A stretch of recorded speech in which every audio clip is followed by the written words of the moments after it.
रावेर लोकसभा मतदारसंघाच्या खासदार आणि युवक कल्याण व क्रीडा केंद्रीय राज्यमंत्री श्रीमती रक्षाताई खडसे यांचे यावल येथे प्रथमच आगमनाप्रसंगी कार्यकर्ते व नागरिकांच्या वतीने जंगी स्वागत करण्यात आले। केंद्रीय मंत्रिमंडळात युवक कल्याण व क्रीडा केंद्रीय राज्यमंत्रीपदी नियुक्ती झाल्यानंतर त्यांचा मतदारसंघात हा पहिलाच दौरा असल्याने भारतीय जनता पक्ष व नागरिकांच्या वतीने पुष्पगुच्छ देऊन मोठ्या उत्साहात स्वागत करण्यात आले।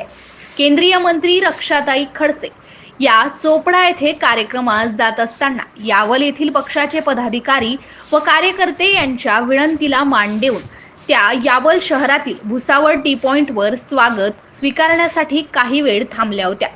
यावेळी माजी नगरसेवक डॉक्टर कुंदन फेगडे, भाजपा ओबीसी सेलचे जिल्हा उपाध्यक्ष हेमराज फेगडे, भूषण फेगडे, भाजपाचे शहराध्यक्ष राहुल बारी, योगेश चौधरी, सचिन मोरे, उज्ज्वल कानडे, स्नेहल फिरके, सागर चौधरी, अनिकेत सोरटे, मनोज बारी, दीपक फेगडे यांच्यासह मोठ्या संख्येने पक्षांचे कार्यकर्ते उपस्थित होते।